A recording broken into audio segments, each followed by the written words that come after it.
Hey everybody, I made it. Hope the fish is good. Hope to send you some pictures. It's a beautiful place, absolutely beautiful. It takes a day to get down here, and but it couldn't be nicer. It's the end of the black marlin season, but they say the tuna, big yellowfin, are in here, hitting pretty good, and the Cabera snapper, the inshore fishing's good. So glad to be here. Wish me luck. First hook up in the morning. What do you think, Rodrigo? Awesome, awesome. 400 pounds? Fish on. Fish on, fish on.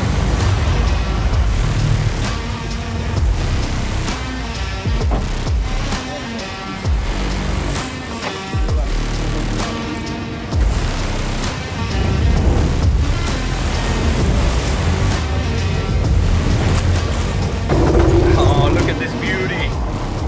Oh, look at that, Dave.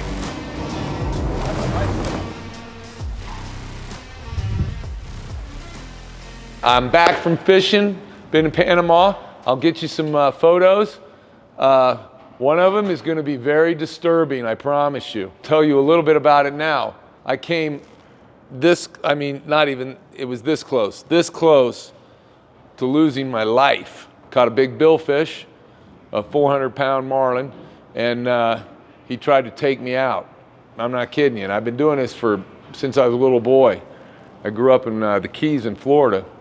And I've been doing billfish all over the world, and I have never been hit like this. So, be interesting. Anyway, I'm so happy to be here because I'm happy to be back in my shop, and we're going to say hi to some of the guys. Okay, it's your first, Caden. Oh boy. Oh boy. What are you doing?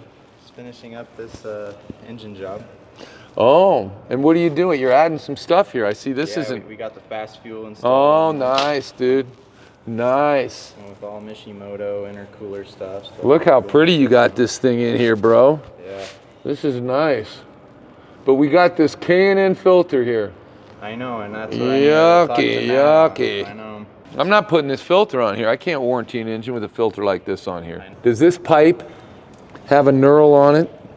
You know what I mean? Is there a knurl here on this pipe? Don't ever put a pipe on a turbo that doesn't have that knurl on it. It'll blow that hose right off there. See how that clamp is not straight? Yeah. And it will loosen up because you don't have that straight. So what you want to do is you want to make sure that's straight on there. Not that I'm criticizing you, because it looks really good. And we put the CP3 pump on this?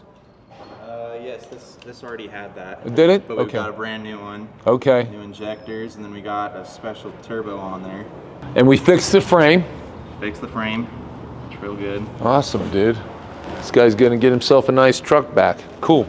All right, Caden. Glad to see you got some good work. Okay, Kyle, it's your turn, buddy. What are you doing? The sprinter and multiple broken glow plugs. Oh no. Yeah. 5-cylinder or V6? It's a V6, the 3.0. This one over here? Yeah, I've gotten all the glow plugs out. All the threads are okay. Now I just got to put it back together. So let me see the glow plugs. Did they grab the metal? Oh, geez. This is how they break. Yeah, they had one that was already broken. They were all real rusty. I told them Yeah. moderate possibility that the other ones were going to go out, but I had... Did we have to do any time certs or anything like that? No, the threads are actually okay. They all look good? Yeah, I ran the chaser, the tap through all of them. They're all doing good. Nice, dude. So, but now we're just going back together and get them out of here. What else? I had an exhaust leak coming out the flange. At the turbo downpipe? Somebody had they had a mobile mechanic do a turbo not that long That's ago. the hardest thing to get to back there, Yeah, man. but the gasket on it, I got a new one. It was just completely squished. The metal gasket at the back of the turbo? Yeah. That's the one that always leaks and people complain about it. They can smell exhaust in the car. Yeah. Isn't that the one that leaks? Yeah, but I got a nice new gasket. You could tell half of it was nice and clean, half of it was completely black. Black? Yeah. But that gasket was completely squished, but I got a nice new one in there, so it should be good. Yeah. All right, so we're going back together? Yeah. Any other nightmares or everything's cool? A couple broken bolts, I just got them out. But it's just been one that's been kind of fighting me every step of the way. His resonator's not leaking or anything? Because those are, that's on the 5-cylinder, isn't it? Yeah, the one that leaked. Okay, cool. Tyson, say good morning to everybody. Tyson, what are you doing over here? Oh gosh. Immobilizer, amplifier, and a ring. Got to have fun taking off shear bolts. Oh man. But I You got didn't, what did you do? Just hit a chisel and just kind I of, have these. I had a chisel. oh, and look I at also you. have these. Oh, you're a genius, Tyson. They're a little recessed, so I didn't really have Oh, that's anti-theft, dude. Everybody ever see these? You know, if you ever try to drop a steering column, get to the ignition key. So the nut head shears off of it and all you're left with is this thing. And normally what I'll do is I'll take a die grinder and cut in there, but you'd also cut the clamp to do it. But you can take, what do they call these things? These are like strip bolt? Yeah, they get those strip nuts. Strip nuts, and you can get one on there and push real hard and it'll grab it and back it out of there. Excellent idea, Tyson. You must have been doing this for a while, I've dude. done it before. You know, so that's all you got to do? Yeah, we'll see if that takes care of a problem. Sweet. Well, glad to see you, Tyson. Dylan, come show me this nightmare you got over here, bro. What are you doing now? Ball joints or bushings? Ball joints. You know I got hydraulic shit for this, right? Yeah, and it's bent or something. The rod's bent, or Tyson's working on getting a new one. Tyson? The parts just came in today. The threaded rod got bent. They're only $40, so I'm gonna get multiple, so if one bends again. Oh my gosh. I have so many tools, and I hate when I go to grab a tool and it's broken. Be nice to your fellow workers. When you break a tool, fess up to it. Do not bend, break, destroy, lose, whatever, a tool, and not be responsible to say, hey, we need something, because somebody's going to need that tool, and when you want it to be able to work. Oh man, an eco diesel, yay!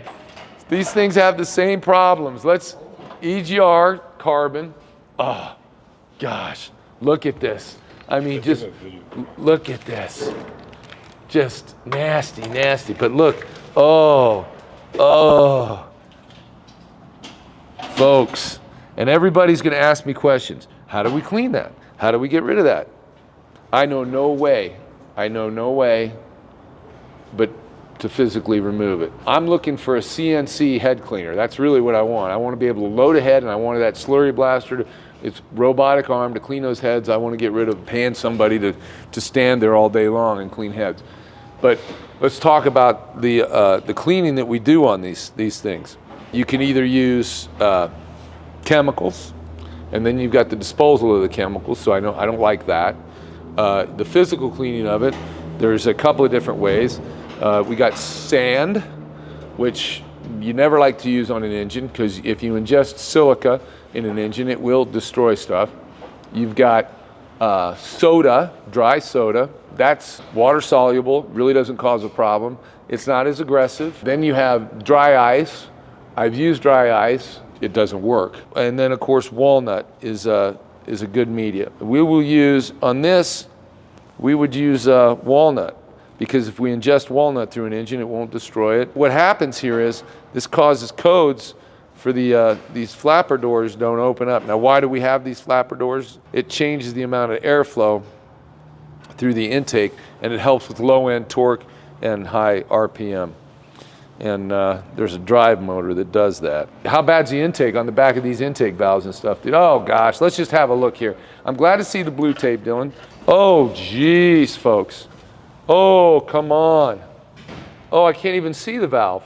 This guy, if we clean all this, this guy's gonna think he's got a new truck. You don't maintain these cooling systems. Do you see all this bird dropping here on the bell housing? This is a coolant pipe, and it goes right here. It goes in here, it hooks to the back of this coolant pipe here, and you can see where it's just been leaking. It's corroded around this union. And the inside of this is just full of corrosion. But you can see how that joint there started to leak. Wow. Is turbo okay? Yeah. Yeah, cool. You know, we'll physically clean all this, but I mean, folks, this is just like, I mean, seriously, I don't think I'd be over guessing that you're at least 50% plugged on the amount of airflow that you're getting into an engine. It'd be like you trying to climb Mount Everest hooked up to a little snorkel. You know, you'd be sucking your brains out trying to get oxygen. That's what this engine's doing. Cool. Let's go see what they're doing up here. Jessa, say hi. Everybody, This is Jess. She's my assistant. No one in the world has a better assistant than I do. I'm sure of it. I don't pay her enough compliments, do I, Jessa? Sometimes. Do I? You Okay. So I was just wondering, anything I need to know about or anything? Got a lot of engine jobs. I know that, dude. Yeah. We're an engine shop. It's pretty gnarly. If you ever tell me we don't have any engine jobs, I'll be like worried. But is there anything weird or interesting? Not that I can think of. We got the camshafts here for the F-250. Where do they find them? Used? No, yeah, they're used because there's none available. Okay, but I mean, So- are they in better shape? Subjective. Really? So, but at least customers been warned. This is what we have, and Let's get it done. We'll move forward. So Yeah. yeah, we'll at least put that back together. Anything I can do for either one of you? Phew, good. Yeah, no, we're on I top. got enough to do. It's my first day back. Thank you. The genius of the place. The other genius. Thank you. Miles runs this place while I'm out fishing. Hey son, is everybody good today? Yeah, we hired 2 machinists. You don't know how happy I am. We are so in need of machinists. Tell me. Yeah, His so father, Sean- Sean, his dad used to work for us. Yes. Mark, probably one of the greatest. I used to own a body shop. That's another life, another story. Had one for 15 years. But Mark was the best man I ever had working for me in that shop. And he's done some custom cars for me. And he's older. He's like me. He rides a bicycle. Stays tough. You got to do that, man. Old man power, man. Don't give up on it, guys. So tell me about this other guy. Yeah, so we hired his son, Sean, and then we hired Eric he used to work with Jesse. No way. Yep, hired him yesterday. Whoa. I told him we needed him months ago, but yeah. Yeah, so he's just like Jesse, knows the head machine, hone. Really? Yeah. Yeah. Yeah. I'm so happy. Yeah. That's the hardest thing. Engine machinists, if you're out there, I need you. I've hired 2 apprentices. We're maxed out on the apprenticeship right now. But if you're an engine machinist and you want to work for a super nice shop, hey, let's talking about that. Have you seen the new shop? In the back? Yeah. Let's go check it out. They've been working on it while I've been gone all week. He got power set up for. Looks like we're putting our transformer here for this. Yeah, and then it's for the wet mag too. Nice. Has he got my crank grinder up and going? I think he's got power to Look it. at this. Yeah. Nice. Cool. Yeah. And the mag's not hooked up The yet. mag he's he got got it rid of the wired big- in back here, Nice. which is better Yeah. than this Sweet. massive thing. My crank welder. We're gonna do a little maintenance on this thing. I love machines at work. Well, nice. This is looking good. Yeah. It was sure nice in Panama. 90 degrees, little warm, but there was a nice breeze. Gosh, the fishing was so good. I caught 3 black marlin, all of them 350 plus. Caught some tuna, not big ones. There was yellowfin around, but not big ones. I was looking for a 200 pounder.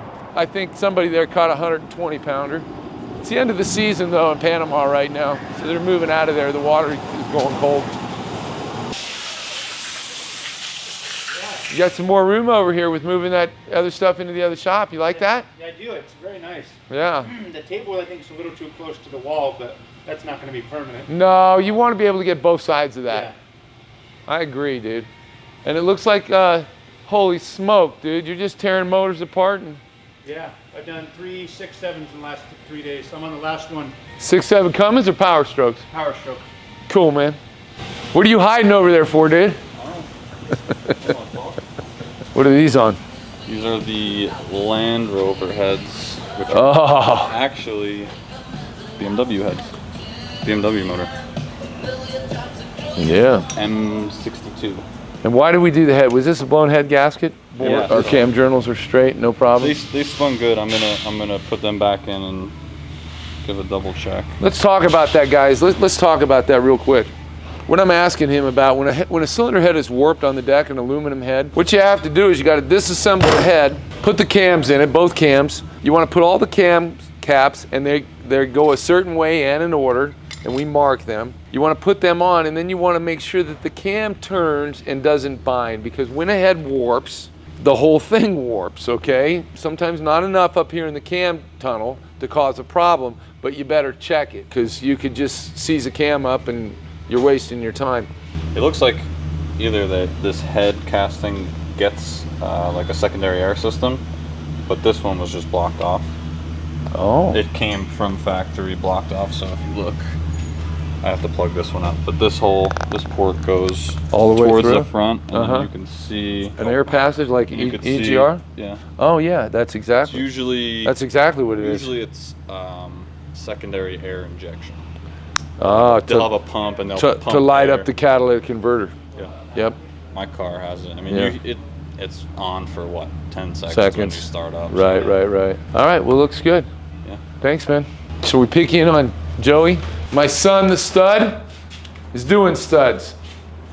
You'd think I could be more clever than that, but it's Friday. I can't. It's pretty good. What are you doing? Just rebuilding lifters. Rebuilding lifters. A lifter is nothing but a one-way valve, basically. But if you look in there, there's a little ball, and you don't have to push very hard. You can kind of see it in there. But what that does is that ball, when it gets dirt in there, and you're wondering, how could it get dirt in there? Well, because you don't change your oil. That's how it gets dirt in there. It's a great place for sludge to just get in the bottom there. And what happens is that little bit of sludge gets in there, and it gets in between that ball seat. That holds the hydraulic pressure in that valve, and it holds that ball off the seat, and it bleeds down, and that's where you get that tick, tick, tick, tick, tick, tick. A lot of guys out there talk about, I'm not a big chemical guy in engines, but I'll tell you what, Marvel Mystery Oil on a noisy lifter, not a bad idea. What else is going on in here, buddy? Oh, just building the power stroke, and that's about it. Okay. All right, let's go see what Matt's doing. Matt. Yes, sir. How's it going? Good, how are you today? We currently have 96 cars in the shop. That's how much work we've got going. Less than 100. Okay. Tyler, I'm coming to see what you're doing. It's Fun Friday, dude. Oh, is it? What, bearings noisy? No, so... You got a new bearing in there though, huh? No, somebody replaced that. But Oh. The vacuum hub wasn't holding vacuum. Wouldn't stand for engaged? No, and somebody had replaced the The actuator without determining what the actual problem was, and it was this. We actually had a shop that didn't do the 4 C's. Yeah. The condition, cause, correction, confirm. They just decided, oh, it's not going to 4-wheel drive, let's put a new hub on it. But it was because the seal or his vacuum line was plugged. Or... No, it was the seal. Oh, look, you can tell it's been... Yeah, the hub assembly went bad. Uh-huh. And was rubbing against it. Yeah. But the axle U-joints actually seized up too. Oh, geez. Okay, folks, you see how that goes like this? Let's, ready? That's loose. You see how that doesn't go like this?